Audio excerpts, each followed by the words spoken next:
Hey everybody, welcome back to episode 6 of Ballistic Banter. Today we are talking about subsonic ammunition, the history of 300 Blackout, and many other little things that Garrett wants to get into, and I'm very excited. But boys, how you doing today? My mental crisis on what I'm going through right now. Oh, you poor soul. You know, it's doing well, doing well. Interesting seeing as Garrett is not there with Matt today, but it's all good. Yep. We'll still have a great episode today, I'm sure. Yep. All separate for the Easter weekend, but it's going to be a fun one. So, Tommy, why don't you go ahead and kick us off with the history of subsonic ammunition? Yeah, so, I mean, subsonics have been around. Subsonics, is, in terms of firearms history, are still relatively new. The most common types is subsonic ammunition, so like your 300 Blackout and your 9x39 from the Soviet Union, really go back to the 1980s. The Soviets were playing around with their 7.62x39 casings. They were doing a little bit of testing. They wanted to create an integrally suppressed, I guess you could say like squad automatic rifle of some description for the Spetsnaz, for special ops forces, things like that. You know, for silent kills, quick stealth, easy maneuver. And that's where you get things like the AS Val, the VSS Vintorez, which actually you're seeing a lot of right now in the conflict of the Ukraine, which they're basically just small little carbine-looking rifles that are integrally suppressed almost the entire length of the barrel in 9x39, which is basically Russian 300 Blackout. It's a 9mm bullet just put down a 7.62x39 casing. And that came out in about the mid-1980s, like 86, 87, I think. And then come over to the United States. I'm struggling to remember who the guy was who put this out, but there was this small commercial concern in the U.S. They were playing around with 5.56 casings, and they took 7.62 NATO 308 caliber bullets and put them in a 5.56 casings in the form of the 300 Whisper. The problem was the 300 Whisper, no one could replicate the ammunition right. Like every different cartridge of 300 Whisper that was made, it all had different performance specs, different bullets, different grains, all this other stuff. So it had a lot of problems, and it never really took off.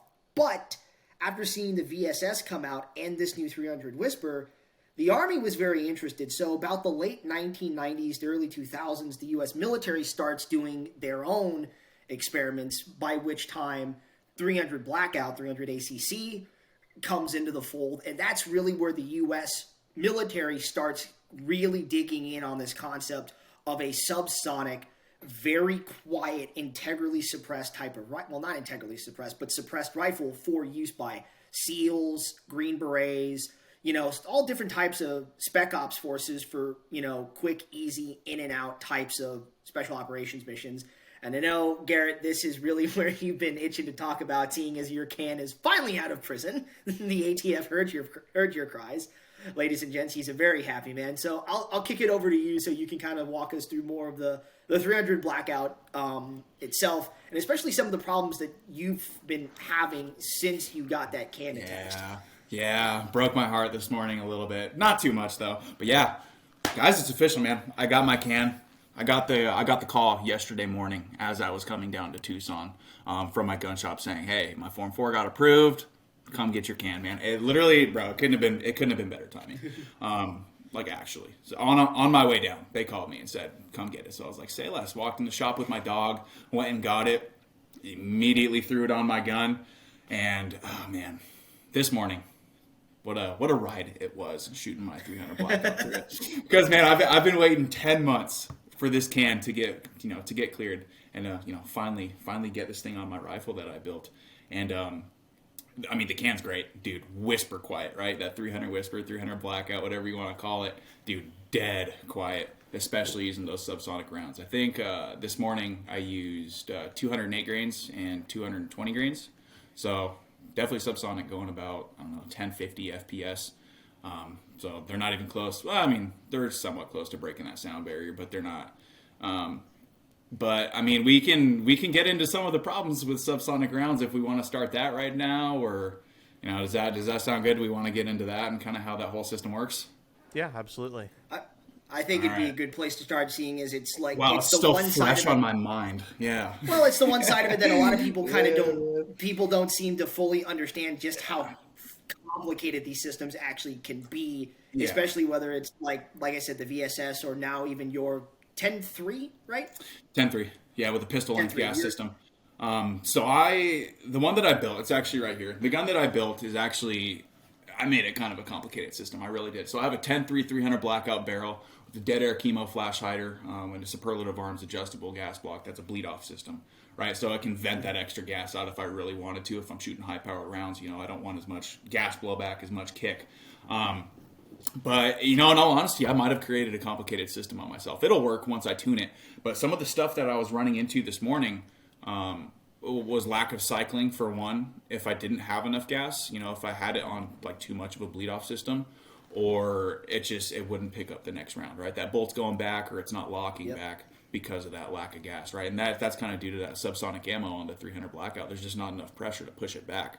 Right. And so obviously that's going to create problems because it's not cycling reliably. Right. I think I was able to get 5 or 6 rounds consistent, but no lockback on the magazine. And that could be for a couple of different reasons. Right. I'm thinking right now that it's probably a gas block issue. I'm going to recheck my alignment on the barrel, and then I'm also going to, go get a lot more ammo and start fiddling around with that gas system. Seeing as you haven't blown the front of your can off yet, yeah. the alignment No must be end pretty cap good, strikes. though. No end cap strikes, no baffle strikes. I was looking down at it earlier. I was a little worried about that at first because it's a brand new can. And so for the audience who doesn't understand what we're talking about here, there are 2 very important things you need to understand when dealing with these types of systems, whether you're shooting subsonics or you're just shooting any suppressed guns in general. One is pressure. You want to make sure that the gun is properly cycling, because those cans cause a lot of bleed off, meaning that you have to get more pressure down the gas piston in order to get the guns to cycle. And 2, is you want to make sure that your suppressor is lined up properly with the barrel. Otherwise, you're going to blow out your baffles, or you're going to blow out the front of your can, and your suppressor is just going to be a very fancy muzzle adapter at that point. I was going to say you're going to have to get your warranty worked on real quick if you hit that end cap or if you hit a baffle. You can always replace an end cap, but for your baffles, you're going to have to send it in. But I mean, some of the problems I was running into, I think it's a gas problem. And that's pretty common with subsonics, right? They're not nearly pressured enough like supersonics would be. Like, I can run supersonics fine through this. I've tested that before. Subsonics is where, it gets difficult. That lack of pressure. It just doesn't blow it back enough. So, that inconsistency of cycling, it upset me this morning. I'm not going to lie. The lack of locking back on that empty magazine, that could just be a mag issue too, because of those cut down 5.56 casings. I personally, I'm having a hard time thinking it's that right now because it has locked back on supers before. Are these your hand loads? Or no, I don't hand load 300 blackout. Once I find which loads I want to run, which I'm kind of thinking it's going to be the Hornady 208 grain subsonics, the Hornady black ammo, kind of dirty when it comes down to it because of that unburnt powder. But I couldn't get those to cycle either, which is interesting. I could only really get the 220 grains to cycle. And that's odd because those have a little bit less velocity than those 208 grains, right? It's not a huge difference. But the fact that those cycled and my 208s didn't, do my head spin. 50, that's like the only thing I can 50, think of. 75 feet. Yeah, man. It's a tiny difference, right? There's still a difference, but it's a tiny difference. Yeah. But that could be attributed to a couple different things, and that's one thing that you can get into with subsonics is obviously that lack of pressure is going to cause problems in your system if you're not regulating it right. And one of those problems is kind of what I'm thinking. Maybe one of the reasons in mine is too heavy of a buffer weight, right? I have a regular H2 carbine buffer in this thing. That's how I built it. So obviously running super's fine, but when it comes to subsonics, that buffer might just be too heavy. That spring might just be too heavy, so it's not locking back. Yep. Spring's a little too stout. Buffer could just be a little too heavy, so I might have to take some of those weights out, lighten it up a little bit. So obviously I have that. And that's kind of. And for those who have seen pictures of like the VSS or the Vintorez that I was referencing earlier, you will notice that a lot of these guns are usually very small, very compact, because you can't make the systems overly heavy or the guns just won't cycle. I mean, like I said, like the Russians did put a lot of time and effort into development of these guns in order to get them to work. And Garrett, how long is your can? About 5 inches? Or I think it's like 6.2 because it's a dead air Sandman S. So it's that mid-length, right? Perfect for an AR platform. It's not too long, not too short. Yeah, exactly. So here in the United States, where a lot of our AR platforms use something akin to that, of about a 6.2 inch suppressor, the VSS that I referenced earlier, is almost the full length of the barrel. I mean, the gun is almost entirely integrally suppressed, kind of like a honey badger, for those who know what I'm talking about. And so that even creates even more problems on the system because you're causing so much bleed off in order to get the guns to cycle. And this is all just getting into the realm of how quiet do you want these guns to go and what you're trying to get out of the system. And for Garrett's situation here, it really could just be something more with the buffer spring or anything like that. It might just be a little too stiff, a little too heavy, just because when he built it, he wasn't shooting subs yet. So it'll run. No, I wasn't able to. Yeah. Yep. Unfortunately. That's one of my guesses. My other guess, and I'll go back to this, is that gas block. I originally had it on that bleed off setting, so obviously it's venting. It's probably just venting too much gas out the front for that bleed off. So it's it's not able to cycle that bolt back. It's not able to lock it back. So when I did tune it down, because of that added back pressure, like a regular gas block would be, just fully open on that port, it cycled. It cycled fine. It cycled a little light, not going to lie. I thought it was going to kick a little bit more. So that tells me that I still might be a little bit under gassed and I have to figure some stuff out.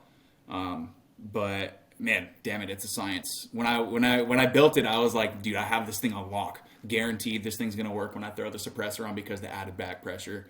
It surprised me. So, it's a good learning point because there's so many different variables for subsonics. The best laid plans, right? It's almost my favorite. Yeah. It's my favorite. It's my favorite quote from Dwight D. Eisenhower, where he goes, "Plans are meaningless, but planning is indispensable."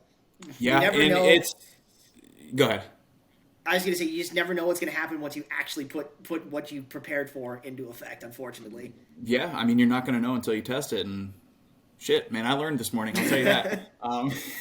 But it's a good learning point. Dude, I'm so bothered. I mean, it's fine. I got it to cycle. It's still dead quiet. It's crazy, man. Even the first round. Usually that first round is a little bit snappier. Has a little bit more of a pop because those baffles don't have any gas or carbon in them yet. Even that first round, no ears, nothing, bro. It's crazy. That's awesome. So, but yeah, I got some tuning to do. I've heard it's 300 blackout these are some pretty common issues.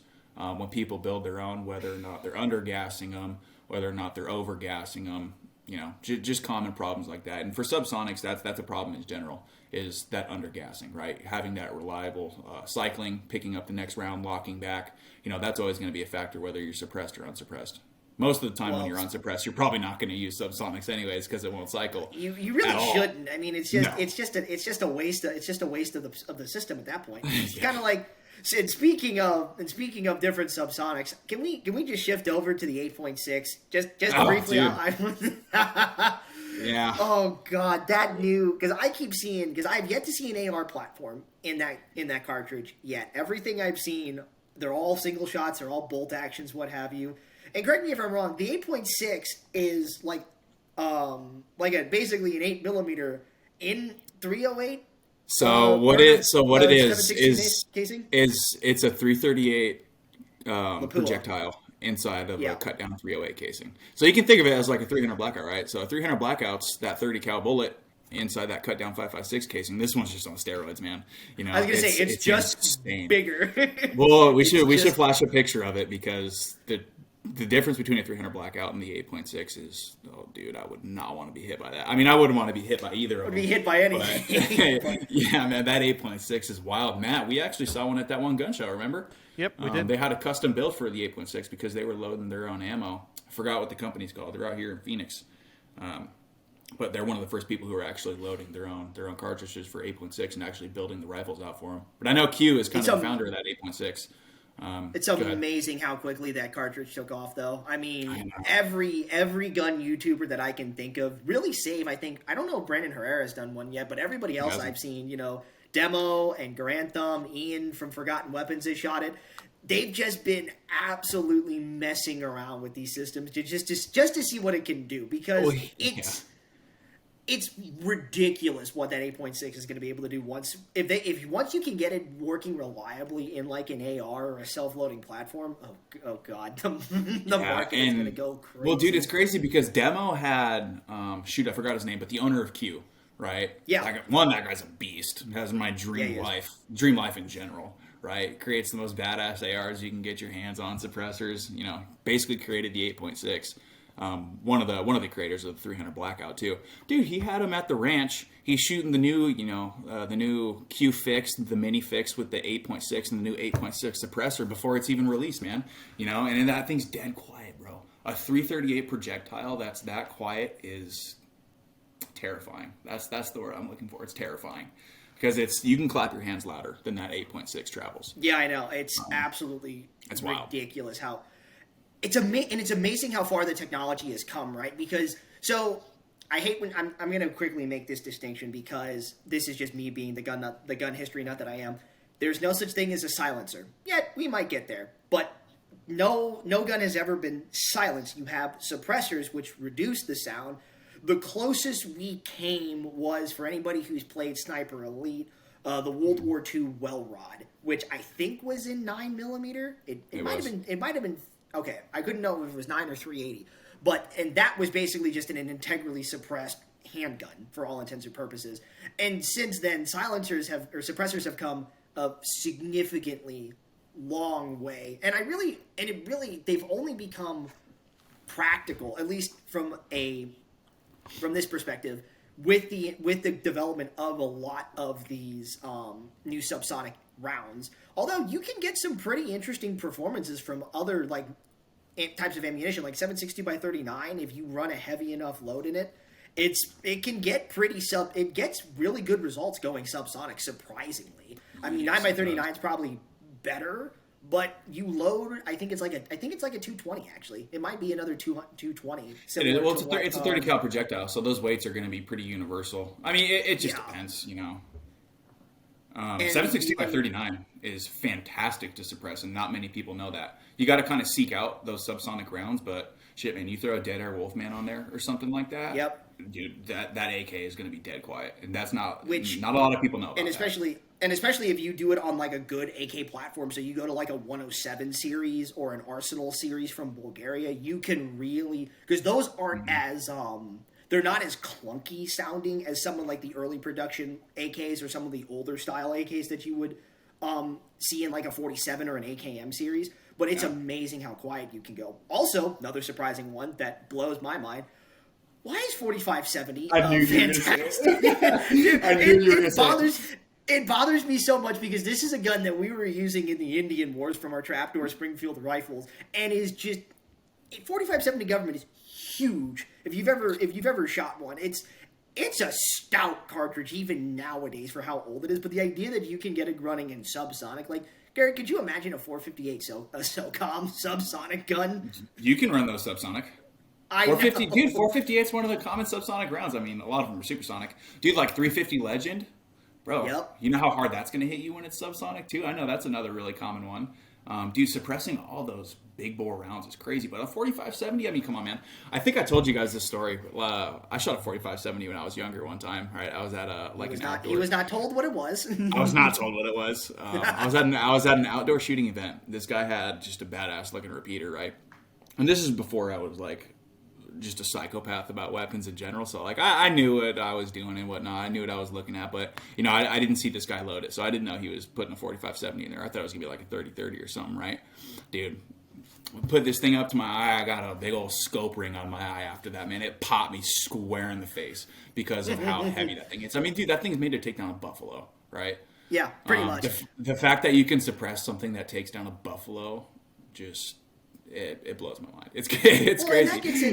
That gets into one of my favorite things that a lot of people, at least here in the U.S., love doing with subsonics. Is I know I've seen guys, they just go boar hunting with 10.3, 10.5 AR platforms in 300 Blackout. They've got their systems perfectly. They run perfectly, and these things are dead quiet. And for those who don't really know why you would want to do this. This is not like hunting deer or hunting, buck or anything like that. Boars are feisty animals. Dude, they are mean. Very aggressive. They're very territorial, and they tend to be in groups of about 2 to 5. So if you're hunting boar, you're not just hunting one; you're hunting a pack of them. So you got to be super careful because if you get spotted I've heard getting impaled by a tusk is not a fun day. Probably not the best time of your life, dude. Here's the thing about boars too, and this will get a little sidetracked. Boars' eyesight is not the best, but dude, their noses, they'll smell you from like a mile away. They just don't care, Yep. right? Because they know that they'll absolutely just ruin your day, right? And those tusks are sharp, man. The people that hog hunt with their dogs, like their cur dogs and whatnot, they have to leather them all up because they're tusks. They're crazy. But 300 Blackout is a fantastic round for hog hunting. I know Callaway Ballistics makes some great subsonic hog rounds that just do that. I mean, they expand about that wide. They're crazy. I forgot what they're called. But check out Callaway Ballistics for those hog rounds. They're nuts. It's not a flachet, is it? I don't know. Or do I have It's that been a confused? while. No, it's Okay, not. I gotta that. go back. I'll have to go back and do it, double check it then. But yeah, I mean, because that's the thing, right? Like you can't just pick up your 338 or your 375 Rigby, whatever you want to call it, and just go out into the woods and go hunt a hog. It's not. You may be okay, probably not. You really want a system like a 10-5 or a 10-3 like Garrett has. So not only do you have good stopping power, but you can't be hurt. That's the real name of the game that you want to get into when dealing with something like that. And like Garrett said, like once you get these things running, they are dead quiet. But application, no, dude, that's annoying. Application of 300 Blackout for hunting specifically. One, you can hunt hogs with it. Two, you can probably hunt deer with it. Matt, we can bring this to your rifle a little bit, right? That 16-inch 300 Blackout that you have, that's going to be a little bit better for hunting as opposed to my 10-3, right? You're going to get a little bit added velocity. But it's not too much added velocity because that pistol length gas system, but you still want as much as you can get, right? And 300 Blackout's interesting because you're not going to take out anything crazy, and when you're shooting subsonics in general, right, you're going to have to be up close and personal with those hogs because subsonics at range, I think it was at 200 yards for like a 220 grain subsonic or like a 208 grainish subsonic, they will drop about 47 inches. I just read that before. Yeah, it sounds about. Yeah, that so, sounds about right. So imagine that drop at 100 yards, half that or whatever the ballistics are. That's going to be a tough shot to make with a 300 Blackout. Which leads me into a quick little aside. Like, why would you want to go to something that has such terrible performance at long range or something like that? So basically, to understand it like this, is there are two ways to get power out of your firearms that you're shooting. Either you go to very small bore, very high velocity, so like a 6.5, a 5.56, a 5.45, or even in the case of the H&K MP7, like a 4.7 millimeter. You go super small bore, but just speed that round up as fast as it can go. And when you get hit by it, it's like getting hit by a 30 cal, an 8 millimeter, a 9 millimeter cartridge because it's just moving so fast. Then on the reverse end of that is you do what you're doing with 300 Blackout, 9x39, 4570 government, things like that, where you're beefing up the cartridge, and yeah, it's not moving as fast, but when it hits you, it's like getting hit by a bus. Yeah. So, I mean, I'd like to take this thing hunting. I really would. And the one I'm building for a friend, actually, after this, I got to drive down there and build it. I'm pretty much recreating this, a couple different aspects of a different bolt and stuff like that. I'm building his for hog hunting. He's going to take it down to Texas and run that thing against some hogs. So it'll be an interesting time. No, I wish I had nods, man. And you know what? That's next on the list. Now that I have this can, man. So I'm dead quiet. I want to put a PEC 15 or something on it. Run those nods. Get that IR laser all squared away. And man, that setup would just be crazy in general. But subsonics the applications. It's for home defense application, fantastic, right? You're not breaking that sound barrier. Obviously, you're losing a little bit of velocity and whatnot, but you're still staying super quiet if you're suppressed. It's still going to go through some walls, I'll tell you that. But like that's just it, though, right? Like the whole reason why these guns come about, whether you're the Russians in the 1980s building these special requests for the Spetsnaz, the GRU, or giving it to guys like the SEALs and the Green Beret is. These guns are meant for close quarters. That's why all of these systems that you see are so compact. The idea is you're being inserted into a scenario where you're almost fighting effectively door to door, house to house with very tight corners. You're not engaging a guy at 100, 200, 300 yards away. You're 10 feet, 20 feet maybe. give or take.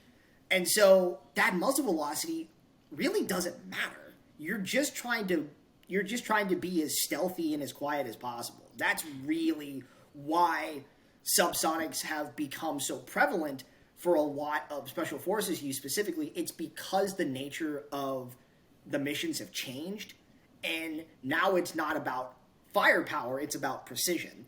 So when you can get performance like this out of a gun that you can't really hear, why would you not go to the system? Dude, exactly. And Tommy, here's the thing. I know you're kind of a 300 blackout hater sometimes. Just to spite me. I know you're a hater just to spite me. That's the funny part. But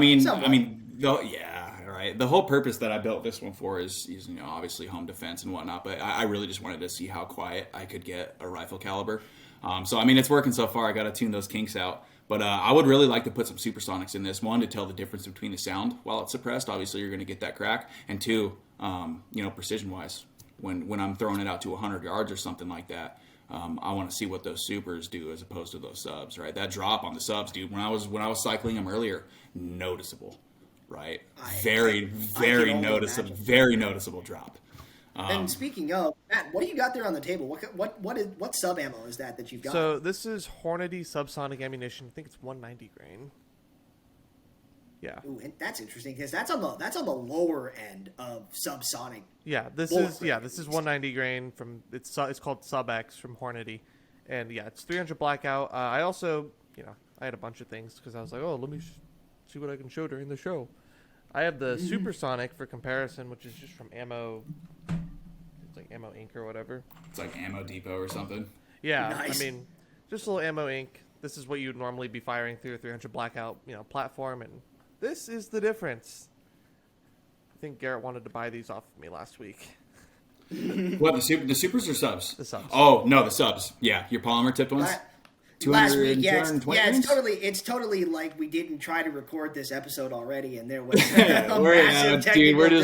massive technical difficulty, interruption. My bad. It happens. It's okay. No, dude, technical difficulties. Yes, whatever. But yeah, so this is like Garrett was saying. This was the polymer tip. This is a 190 grain. It is extremely hard to see in the camera. I'll try it out. It's all right. We can flash a picture. You can see the. I'm not flashing a picture for this. You can see the little red tip on the top. That's how you know it's polymer. Well, but the funny thing is though too is like so there are really two major ways that you get these these cartridges to run subsonic in the gun.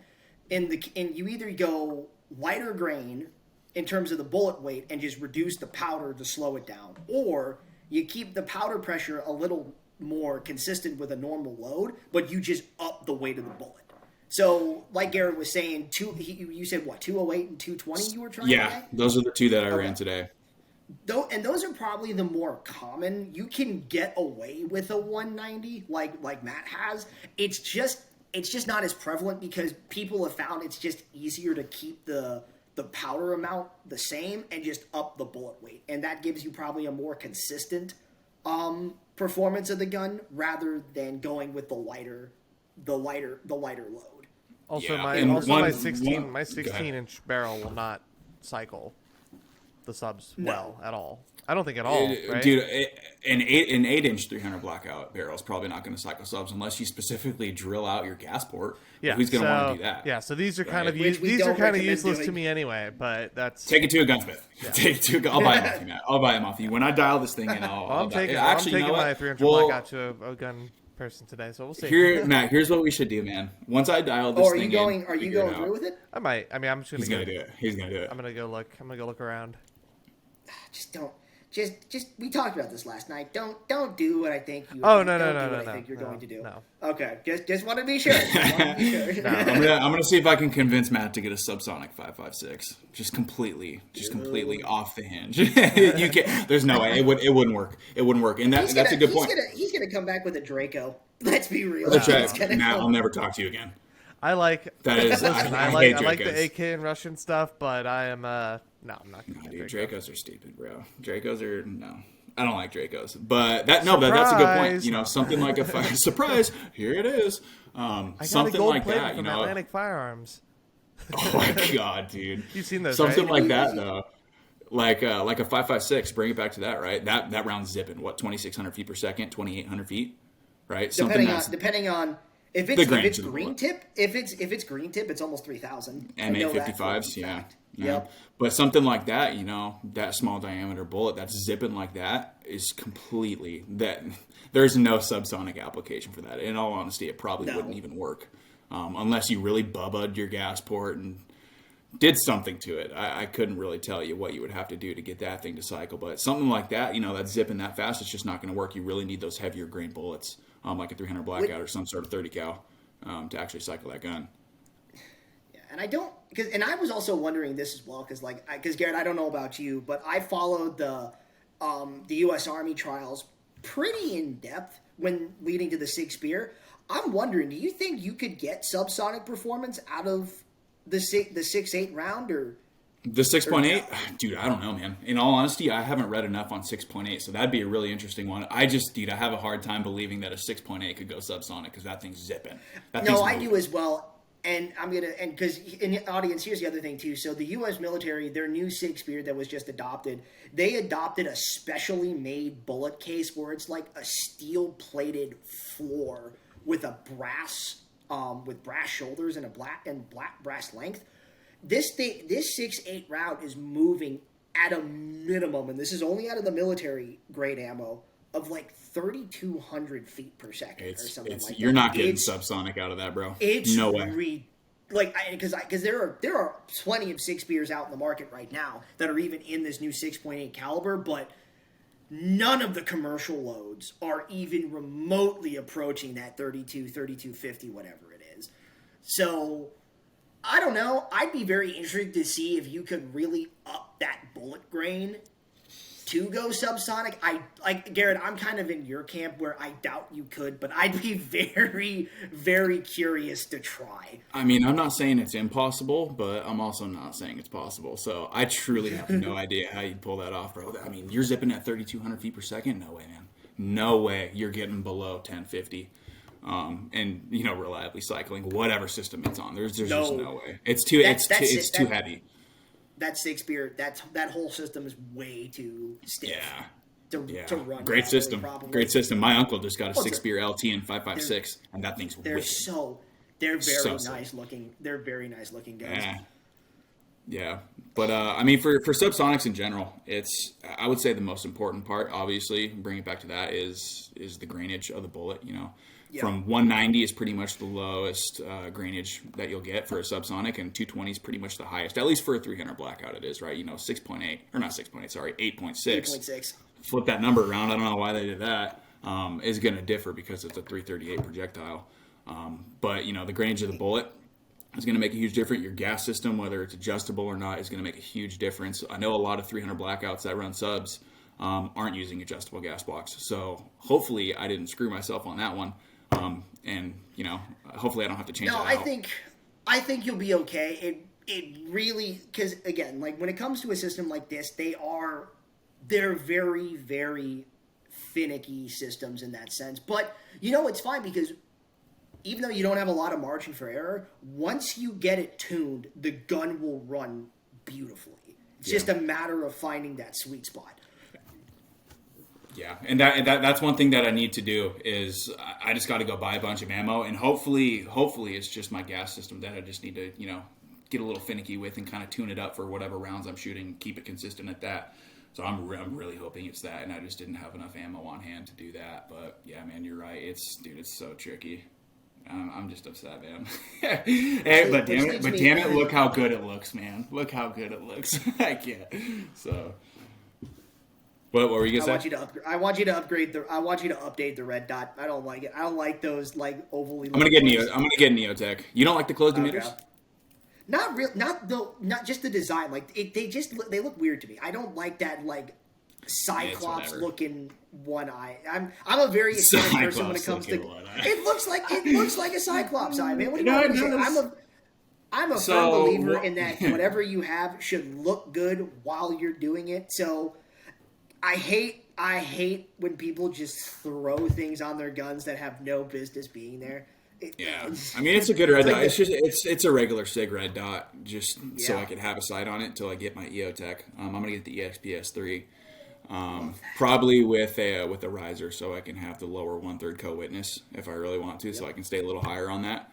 But I'm not done with this thing, Tommy. You know, it's a placeholder. I mean, the So SIG work red in dots aren't progress. bad. The SIG red dots aren't bad by any means. No, not at all. Fantastic for what you get. You know, it's not like you're buying some cheap piece of crap on Amazon.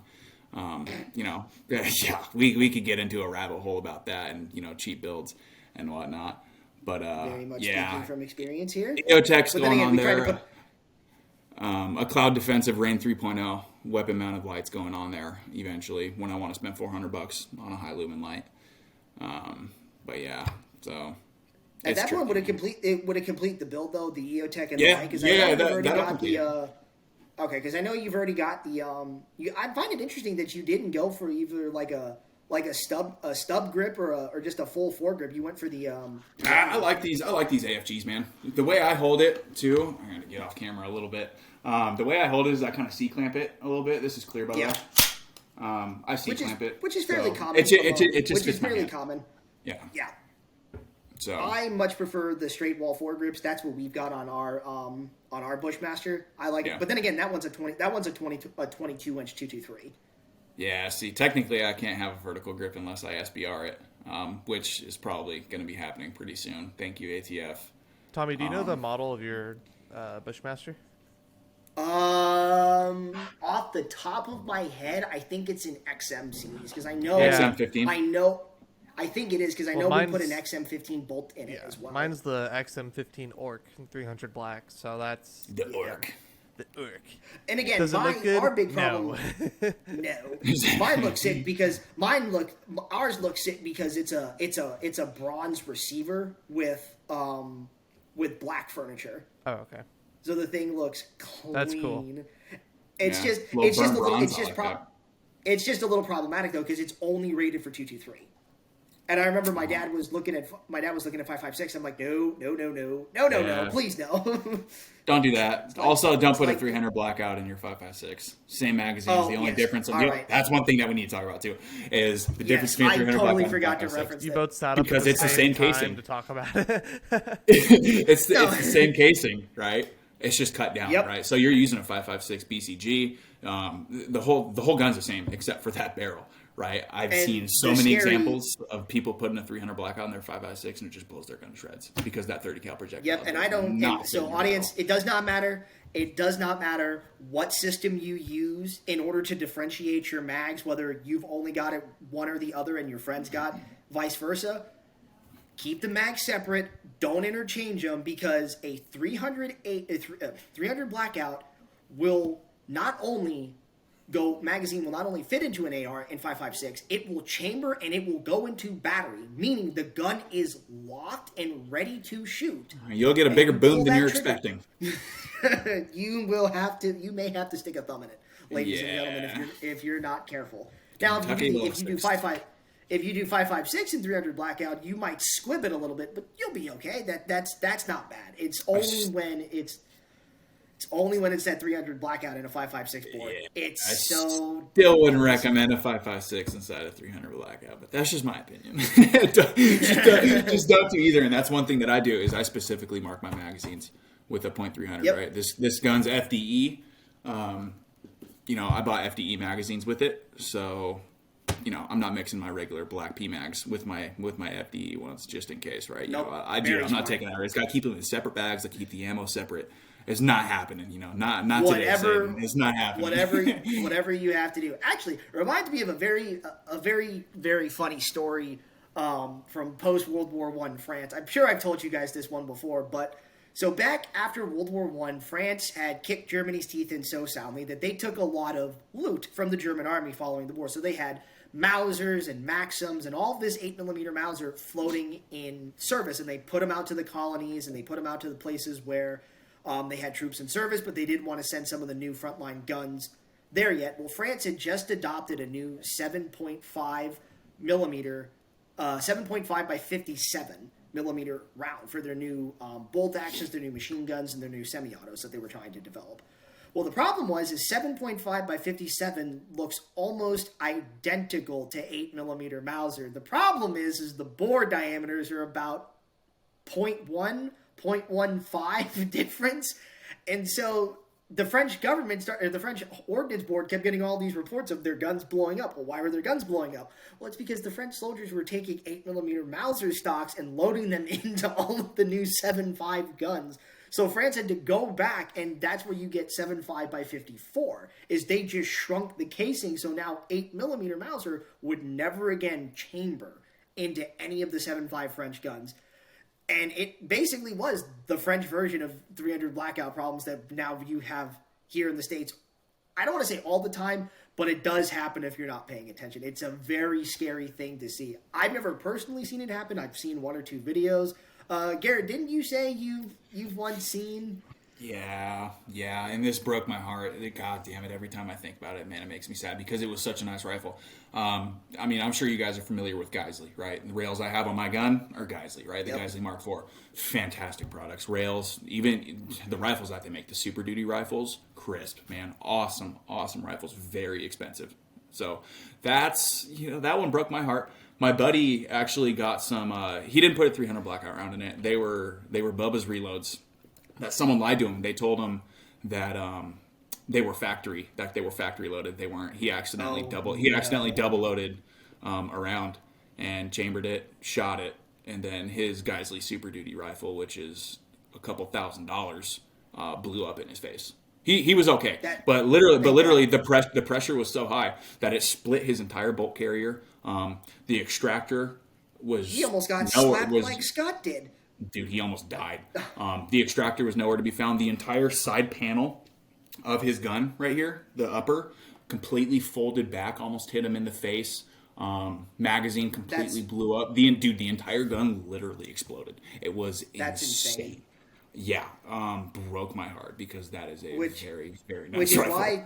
Which is why, ladies and gentlemen, always make sure you know where you're getting your ammo from, or at least if you're loading it, load it correctly, because I'm not going to say that I can speak for all manufacturers, but more often than not, a lot of places when they build these guns, these bolts, these receivers, they're rated for, say, this much pounds per square inch, this much FPS, right?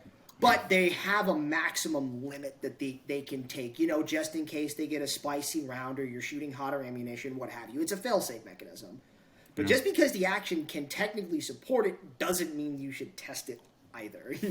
It's fun to watch guns explode on YouTube. It's not fun to have it happen to you in real life. Wouldn't recommend it. That's one thing for subsonics, right? For subsonics, you're not getting nearly enough pressure to do that unless you're loading the wrong cartridge into the wrong gun. Yeah. So, keep that in mind. Pay attention. But I think that's the theme for today's episode. Just do your research. Because whether you're, a newbie trying to get into the subsonic, hobby of building your own rifle or buying a rifle and just going forward with there, or you're, trying to learn and go hunting, you can make very simple mistakes and that can cause a lot of damage very quickly. Yep. And, I'm sure, you've seen the Darwin Awards and all that stuff from Brandon Herrera. A lot of those people just don't follow the 3, basic rules of firearm safety, but there can be more, I guess, educated people in the firearms industry that still make mistakes too.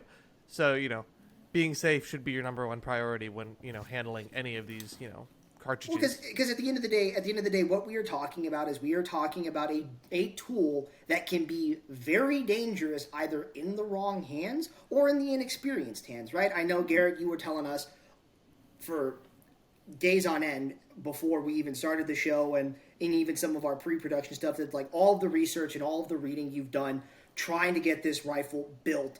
And I mean, you really have to, because especially like knowing someone like you much prefer to be more hands-on with it than not. You can buy pre-production factory-made 300 blackout rifles that can run subsonics and probably run them fine.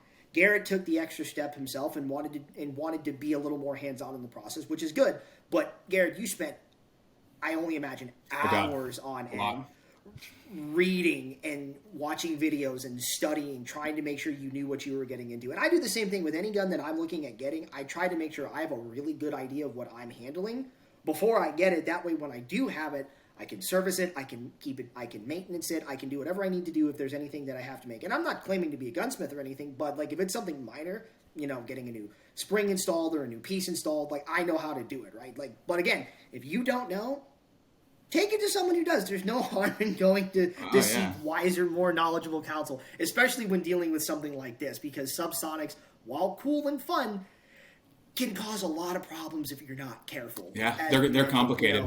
And dude, I'll take it real quick. Is I do hours and hours of reading, if that answers your question, Tommy. And I still, it's still such a finicky system. And that could just be the way I built it. It could just be that I didn't have enough rounds on hand, to actually tune that gas system and kind of figure it out. But how many did you throw through? Do you think probably like 20 rounds, bro. I didn't have nearly enough to actually tune the system. No, I'm gonna go buy more ammo and actually try to tune it up. Okay. So I mean, dude, the system could be perfectly fine. I could be totally wrong. I just didn't have enough ammo. But the reason I built it is because, bro, it's a challenge, right? I had all this knowledge of AR platforms and stuff like that for 5.56, 308, and something. Having a new round like 300 Blackout. One, it's interesting that you can go around with supers and subs, and then building it for your system and tuning it to yourself, making it very specific to the individual user instead of just slapping an upper and a lower together or just buying one from a manufacturer. In all honesty, man, I liked the challenge and I took it on, and it's challenge. We'll say that. That's the only word. That's the only word that I can put to it. You know what you have to do. But I'll get there. It's good learning points, man. Great learning points. You know what you have to do now, though, don't you? What? You need to put a Fostech Echo 2 trigger in that thing. I'm not a binary trigger fan, man. Oh, come on. It'd be so cool, though. It'd be cool. I'd rather go full auto. It's not. Well, I mean, it's as close as we can get. No. Legally. Regardless. Do not. Stay quiet. Garrett, as your future counsel, do not drill the fun hole. No. Don't do that. That's bad move. Bad move number one right there. No, man, when it comes down to it, I really wanted the challenge, and dude, it has been extremely challenging. So I got to work out some kinks to it. I'm super happy with how it turned out. It looks great. It looks great. It functions on Supersonics perfectly fine. I just got to tune it up for those subs, kind of figure that whole aspect out. So good learning points, man.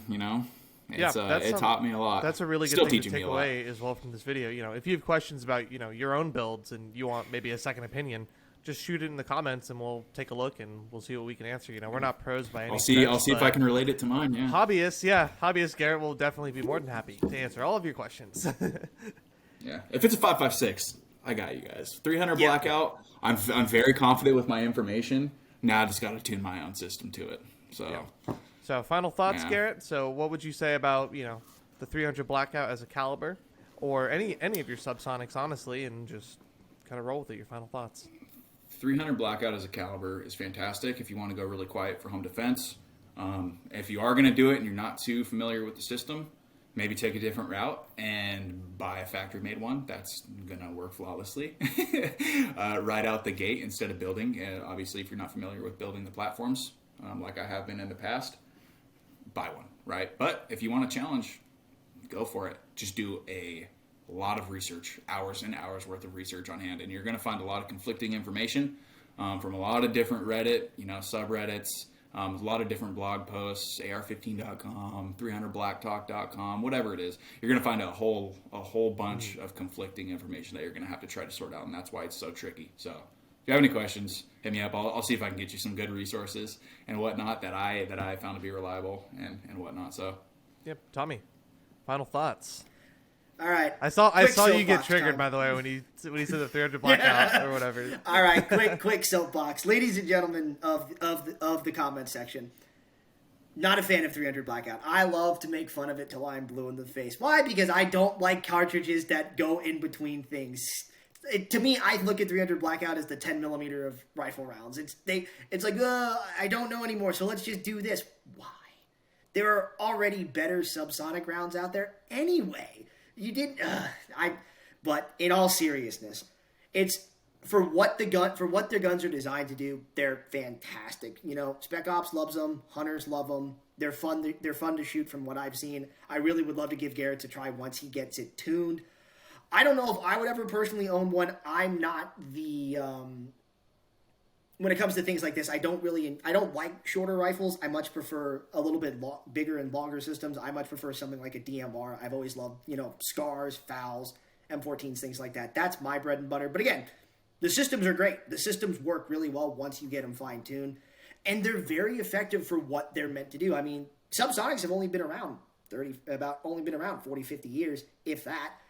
And the technology has come so far since the 1980s when, like I said, like 9x39 really changes the game. And it's a really cool piece of history because you see things like the VSS and the Vintorez.